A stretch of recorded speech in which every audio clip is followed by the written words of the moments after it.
মৰমৰ ছাত্ৰ ছাত্ৰীসকল, তোমালোকক নৱমমান শ্ৰেণীৰ সংখ্যা প্ৰণালীৰ 1.3 অনুশীলনীটো কৰি দিছোঁ। এইটো চাই ল'বা। ইয়াত এতিয়া অংকখিনিত আছিল, প্ৰথম অনুশীলনীৰ 1 নম্বৰ অংকটো আছিল তলত দিয়া সংখ্যাবিলাক দশমিক বিস্তৃতিত প্ৰকাশ কৰা আৰু প্ৰতিটোৰে দশমিক বিস্তৃতি কি ধৰণৰ উল্লেখ কৰা। তেতিয়াহ'লে 36/100 36/100 আমি জানো তলৰ সংখ্যাটোত যদি শূন্য যিমানটা থাকে ওপৰত সিমানটা আগত দশমিক দি দিলেই হৈ যায়। তেতিয়াহ'লে ইয়াত দুটা আছে শূন্য, দুটা আগত আমাৰ দশমিক আহি গ'ল 0.36। ই এটা পৰিসমাপ্ত দশমিক বিস্তৃতি। তাৰপিছত 1/11 11ৰে 1ক হৰণ কৰিলে প্ৰথম দশমিক দিলোঁ, এটা শূন্য হ'ল।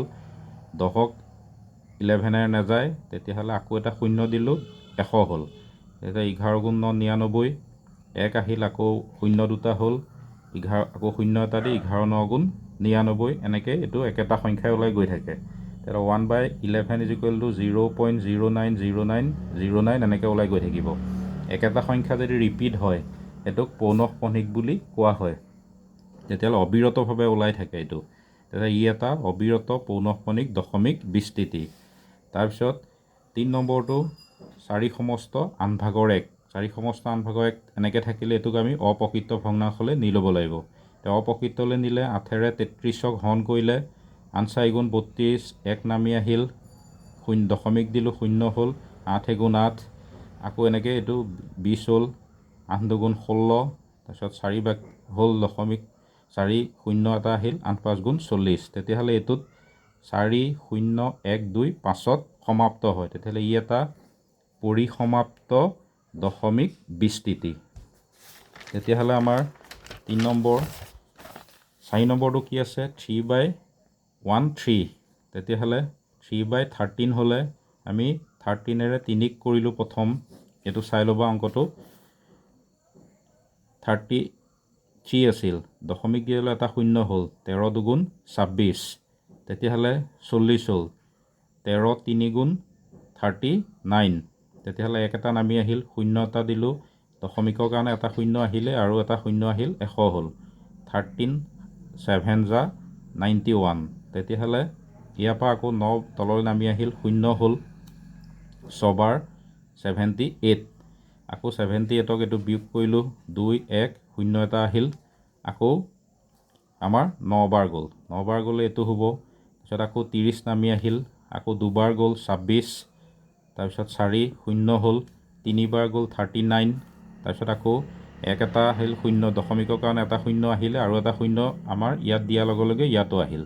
তেতিয়াহ'লে আকৌ 7 বাৰ গ'ল 91, তাৰপিছত 91ক আকৌ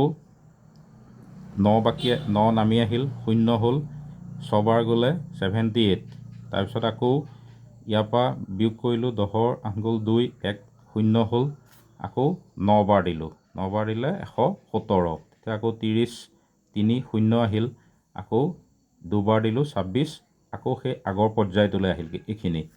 যেতিয়া ইমানখিনি কৰি পেলাই আগৰ পৰ্যায়লৈ আহে, তাৰপৰা ৰিপিট হয় আকৌ। তেতিয়াহ'লে 3/13 এই সংখ্যাকেইটা আমি পাতি দিলোঁ। ইয়াত ৰিপিট হোৱা সংখ্যা 9ৰ পিছৰ পৰা আছে। তেতিয়াহ'লে আমাৰ এই সংখ্যাকেইটা আমি 2 3 0 7 6 9, ইয়াৰ পৰা এই আকৌ একে একে সংখ্যা ওলাই গৈছে, দেখিছানে? যদি একে সংখ্যা ওলায় ইয়াত আমাৰ বাৰ দি দিলেই হ'ল, মানে ইয়াত বাৰ দি দিলোঁ। তেতিয়াহ'লে ই এটা অবিৰত পৌনঃপুনিক দশমিক বিস্তৃতি। বুজি পাইছানে? 4 নম্বৰটো আকৌ 2/11 2/11 11ৰে 2ক হৰণ কৰিলোঁ, প্ৰথম 11 গুণ 11, মানে দশমিকটো দিয়াৰ কাৰণে শূন্য আহিল, তাৰপিছত 9 নামি আহিল, শূন্য হ'ল, 11 8 গুণ 88 88, আকৌ 2 শূন্য, 11 গুণ 11, এইটো দশমিক 1818কে ওলাই ওলাই গৈ থাকিব। যদি এনেকৈ ওলাই গৈ থাকে তেতিয়াহ'লে এইটো আমি 0.18 বাৰ দি দিব পাৰোঁ। তেতিয়াহ'লে ই এটা অবিৰত পৌনঃপুনিক দশমিক বিস্তৃতি।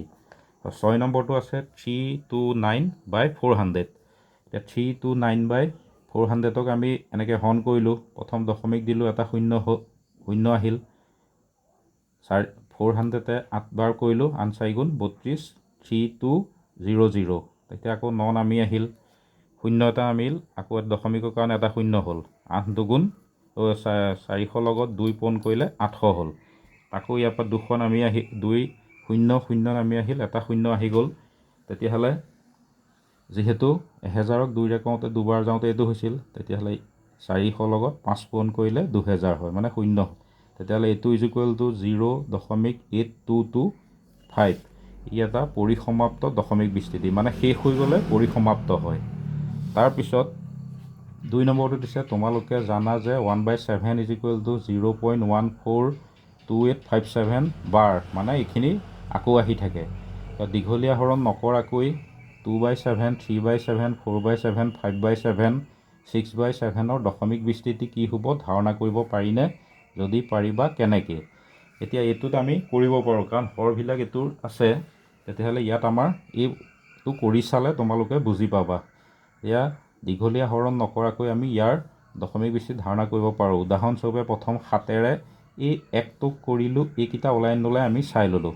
7ৰে এইটো কৰিলোঁ, 7 × 7 দশমিকৰ কাৰণে 0 আহিল, 7 × 7 30 হ'ল, 7 4 × 28, আকৌ 7 2 × 14, 7 8 × 56, 7 5 × 35, 7 7 × 49, মানে এই পৰ্যায়টোলৈ আহিল, এনেকৈ আহিল। তেতিয়াহ'লে এইটো 1ৰ ক্ষেত্ৰত এইটো, আৰু যদি আমি 2 ক্ষেত্ৰলৈ যাওঁ, এইটো 2টো মই এটা কৰি দেখুৱাই দিছোঁ। এইটো 2/7, 7এ 2ক কৰিলে 2ৰ পৰা ষ্টাৰ্ট হ'ব, 7 2 × 14, মানে 14 আছিল নে? এই 28ৰ পৰা ষ্টাৰ্ট, 2ৰ পৰা ষ্টাৰ্ট হ'ব, 285714, মানে হৰণটো কৰিলে এইটো চালে তোমালোকে বুজি পাবা। ইয়াত হ'ল 3, তেতিয়াহ'লে 3 হোৱাৰ লগে লগে দশমিক হ'লে 30 হ'ল, 7 4 × 28, মানে এই 4ৰ পৰা ষ্টাৰ্ট হ'ব, এইখিনিৰ পৰা 42857 দেখিছানে? 4 হ'লে 7ৰে এইটো 40 হ'ল, 7 5 × 35, মানে এই 5ৰ পৰা ষ্টাৰ্ট হ'ব, 571428, মানে ৰিপিট হয়। 5 হ'লে 50 হ'ব, 7 7 × 49, এই 7ৰ পৰা ষ্টাৰ্ট হ'ব, 7ৰ পৰা মানে আকৌ ৰিপিট হ'ব, দেখিছানে? 6 হ'ল 60 হ'ব, 7 8 × 56, এই 8ৰ পৰা ষ্টাৰ্ট হ'ব, 8 5 7 এনেকৈ যাব, 142। এইটো মানে আমি হৰণ নকৰাকৈ কৰিব পাৰোঁ এটা পাই এইটো। তাৰপিছত 3 নম্বৰটো কি আছে? তলত দিয়াবোৰ P/Q আৰ্হিত প্ৰকাশ কৰা, য'ত P আৰু Q অখণ্ড সংখ্যা আৰু Q নট ইকুৱেল টু 0। তেতিয়াহ'লে আমাৰ 0.6 বাৰ, 0.6 বাৰ ধৰোঁ, x ইজ ইকুৱেল টু 0.6 বাৰ। তেতিয়াহ'লে x ইজ ইকুৱেল টু 12 সলনি মানে ৰিপিট হয় একেটা সংখ্যাই, 6 6 6 6 এনেকৈ অসংখ্য সংখ্যা থাকিব। এতিয়া ইয়াত এটা কথা আছে, আমাৰ ইয়াত এটা সংখ্যা আছে দশমিকৰ পিছত, যদি এটা সংখ্যা থাকে বাৰ এটাত আছে, সেইকাৰণে আমি 10ৰে পূৰণ কৰিলোঁ। এইটো লিখা আছে কেৱল এটা অংক পুনৰাবৃত্তি ঘটিছে, গতিকে 10ৰে পূৰণ।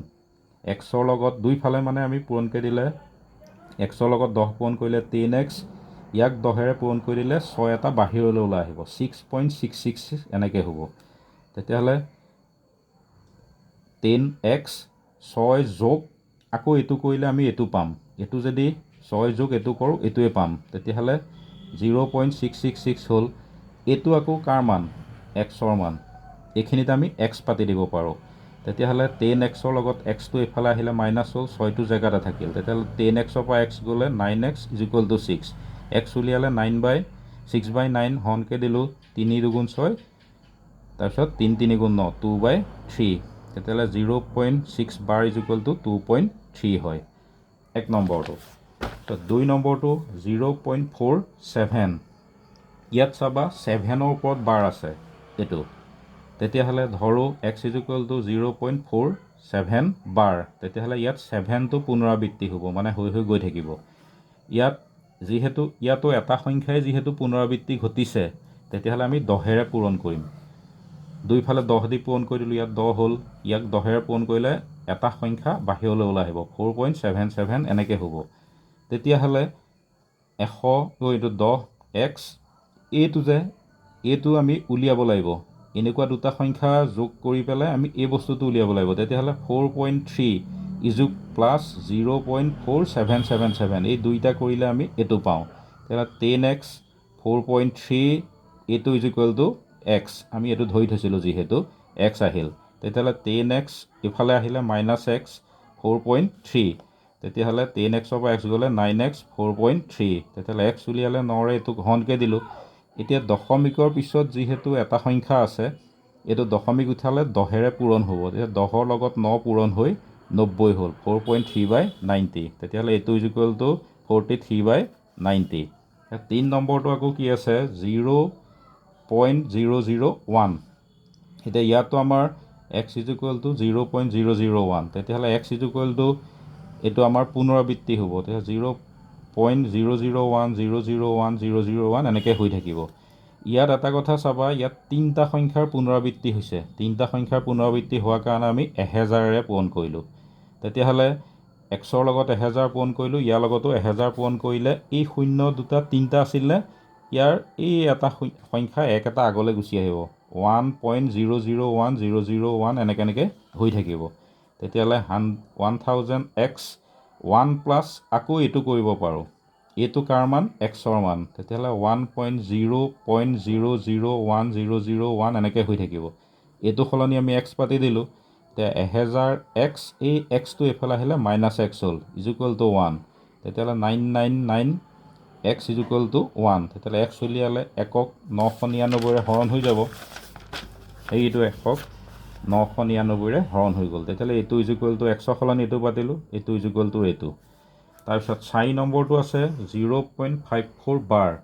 এতিয়া ধৰোঁ x ইজ ইকুৱেল টু 0.54 বাৰ আমি ধৰি ল'লোঁ। তেতিয়া x ইজ ইকুৱেল টু 54, এইটো ৰিপিট হ'ব, 545454 এনেকৈ হৈ থাকিব। ইয়াত দুটা সংখ্যাৰ পুনৰাবৃত্ত হৈছে।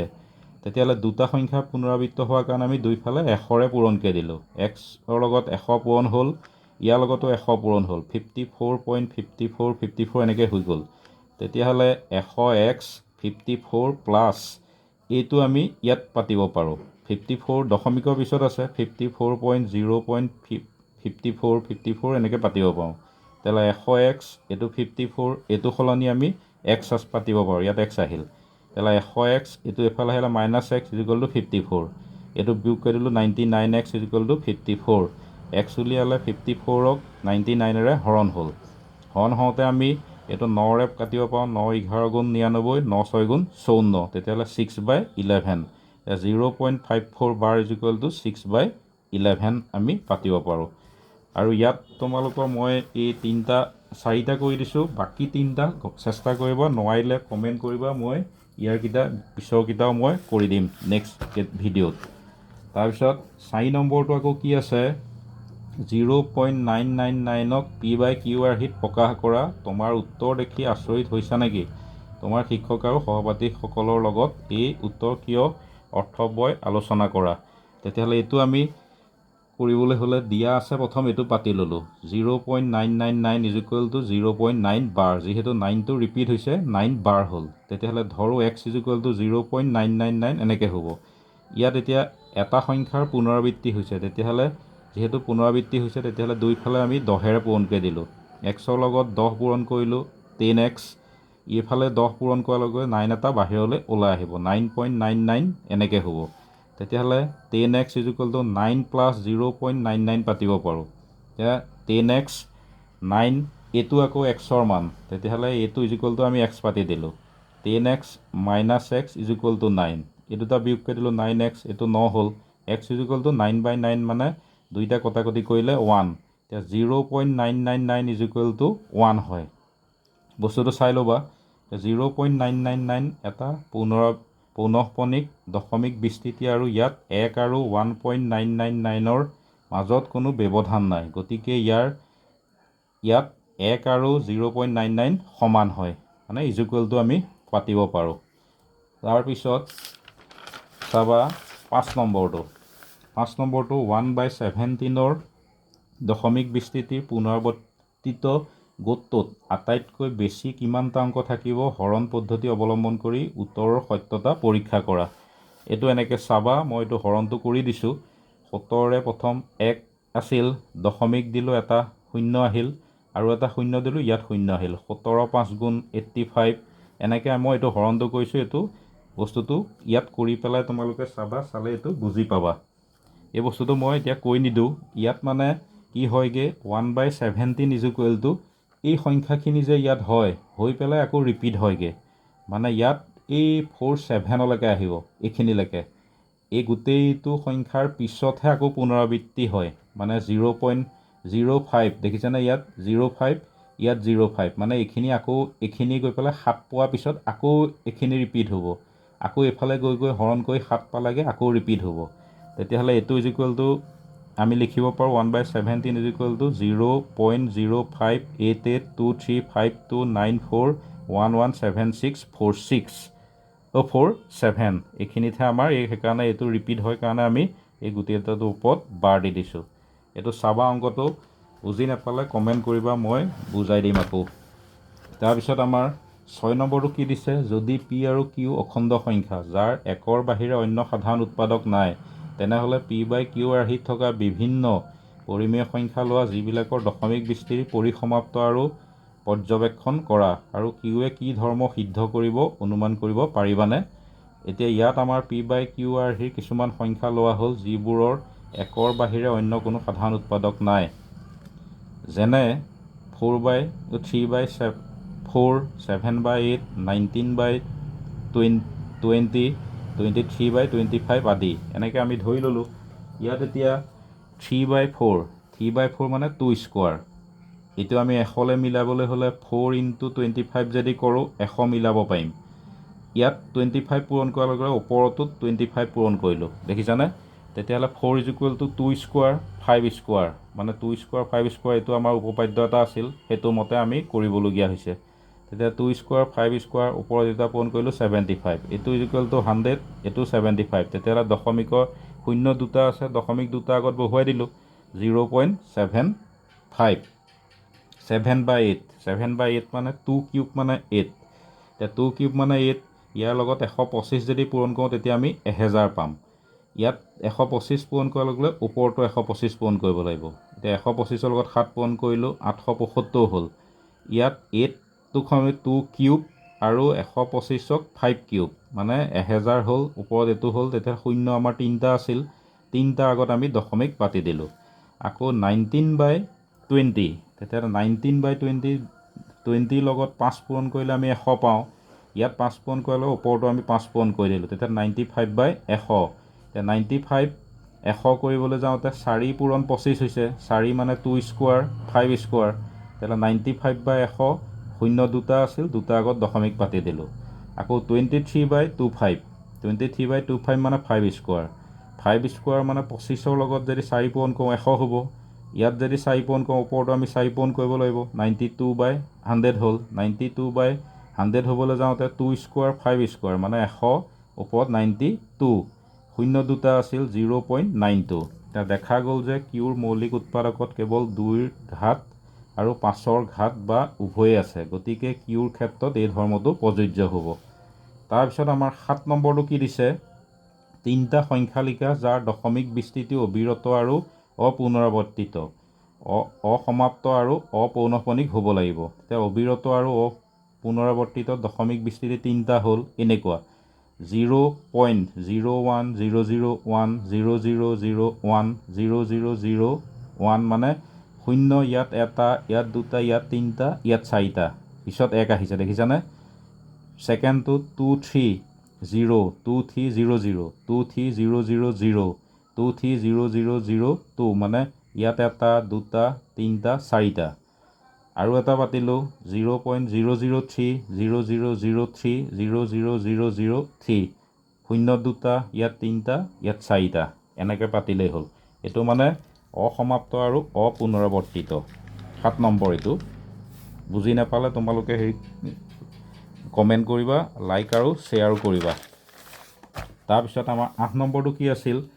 5/7 আৰু 9/11ৰ মাজত থকা তিনিটা ভিন্ন অপৰিমেয় সংখ্যা উলিওৱা এতিয়া প্ৰথমতে আমি 5/7 আৰু 9/11ৰ মাজৰ মান নিৰ্ণয় কৰিব লাগিব তেতিয়াহ'লে 7ৰে আমি প্ৰথম 5 আছিল 5/7 7ৰে 5ক হৰণ কৰিলে প্ৰথম দশমিক দিলোঁ 0 হ'ল 7 7 গুণ 49 1 নামি আহিল 7 এগুণ 7 তাৰপিছত ইয়াত 30 হ'ল 7 4 গুণ 28 তাৰপিছত 2 নামি আহিল 0 7 2 গুণ 14 তাৰপিছত ইয়াত 6 নামি আহিল 7 8 গুণ 56 তাৰপিছত 4 নামি আহিল 0 হ'ল 7 5 গুণ 35 5 নামি আহিল 7 7 গুণ 49 ইয়াত মানে 7ৰ পৰা আকৌ পুনৰাবৃত্তি হয় তেতিয়াহ'লে এইটোৰ সলনি এইটো সমান আমি পাম কি 0.7142585 7ৰ পৰা হেৰি হয় পুনৰাবৃত্তি হয় তেতিয়াহ'লে 7142585 ইয়াত আমাৰ বাৰ আহিব নেক্সটটো 11ৰে 9ক হৰণ কৰিলে দশমিক হ'ল 0 হ'ল 11 গুণ 8 88 2 নামি আহিল 0 11 গুণ 11 আকৌ 9 নামি আহিল 0 হ'ল 11 গুণ 8 মানে ইয়াত 8 পুনৰাবৃত্তি হয় তেতিয়াহ'লে 1/11 0.8181 এনেকৈ হয় তেতিয়াহ'লে সেইটো সলনি আমি পাতিব পাৰোঁ 0.81 বাৰ তেতিয়াহ'লে এইটো আৰু এইটোৰ মান এইটো মান এইটো 0.71ৰ পৰা পিছত আহে ইয়াত 81ৰ পৰা সিফালে নাযাবগৈ তেতিয়াহ'লে ইয়াৰ মাজৰ তিনিটা সংখ্যা উলিয়াই দিলেই হ'ল আমি যিকোনো সংখ্যা পাতিব পাৰোঁ এইটো 71 ইয়াত মই তিনিটা অপৰিমেয় সংখ্যা প্ৰথম 75ৰ পৰাই লিখিলোঁ 750 75000 75000 7500075 এনেকৈ পাতিব পাৰোঁ মানে 0 এটা ইয়াত দুটা ইয়াত তিনিটা ইয়াত চাৰিটা 75 দি নেক্সট আকৌ 790 7900 79000 79000 এনেকৈ পাতিব পাৰোঁ মানে 0 ইয়াত এটা দুটা তিনিটা চাৰিটা তাৰপিছত আকৌ 0.80 ইয়াত এটা 0 800 দুটা 80000 তিনিটা ইয়াত 80000 চাৰিটা এনেকৈ আমি পাতিব পাৰোঁ তেতিয়াহ'লে এইকেইটা তিনিটা অপৰিমেয় সংখ্যা এইকেইটা পালোঁ তাৰপিছত 9 নম্বৰটো কি দি আছে তলত সংখ্যাকেইটাক পৰিমেয় অপৰিমেয় হিচাপে শ্ৰেণী বিভক্ত কৰিবলৈ দিছে এতিয়া শ্ৰেণী বিভক্ত কেনেকৈ কৰিম এতিয়া √23 এতিয়া √23 যিহেতু 23টো পূৰ্ণবৰ্গ সংখ্যা নহয় যদি পূৰ্ণবৰ্গ সংখ্যা নহয় তেতিয়াহ'লে এইটো এটা কি হ'ব অপৰিমেয় সংখ্যা 2 নম্বৰ √225 এতিয়া 225ক 15 গুণ আমি 225 পাওঁ এইটো তেতিয়াহ'লে এইটো এটা পূৰ্ণবৰ্গ সংখ্যা হয় তেতিয়াহ'লে ই এটা পৰিমেয় সংখ্যা তাৰপিছত 3 নম্বৰটো 0.3796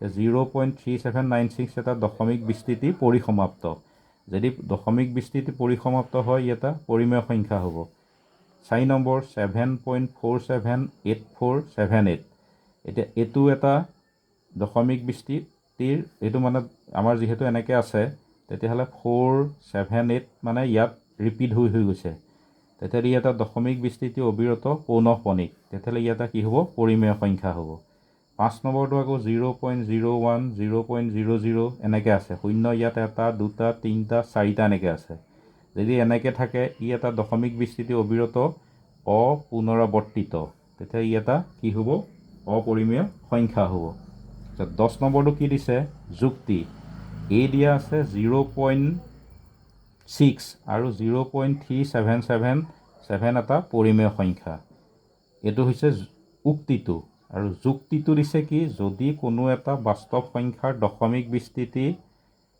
পৰিসমাপ্ত অথবা অবিৰত পুনৰাৱৰ্তিত হয় তেনেহ'লে সেই সংখ্যাটো পৰিমেয় মানে কোনো এটা বাস্তৱ সংখ্যাৰ দশমিক বিস্তৃতি আৰু অবিৰত পুনঃপুনিক হয় তেতিয়াহ'লে এই সংখ্যাটো পৰিমেয় সংখ্যা আৰু এই দুটা সংখ্যাও চাই লোৱা 0.6 0.3777 এইটো আকৌ পুনৰাৱৰ্তিত হৈছে অবিৰতভাৱে পুনৰাবৰ্তিত হৈছে তেতিয়াহ'লে এইটোৰ লগত এইটো উক্তিটো যুক্তিৰ লগত উক্তিটো শুদ্ধ তেতিয়াহ'লে ইয়াত শুদ্ধ উত্তৰ কি হ'ব এইটো হ'ব ইয়াত সেইটো কি আছিল এনচাৰটো কি আছিল উক্তি এ আৰু যুক্তি আৰ দুইটাই সত্য আৰু যুক্তি আৰ আৰু উক্তি এৰ শুদ্ধ ব্যাখ্যা তেতিয়াহ'লে এইখিনিলৈকে তোমালোকক কৈ দিছোঁ এইখিনি চাবা আৰু ভিডিঅ'টো লাইক আৰু শ্বেয়াৰো কৰিবা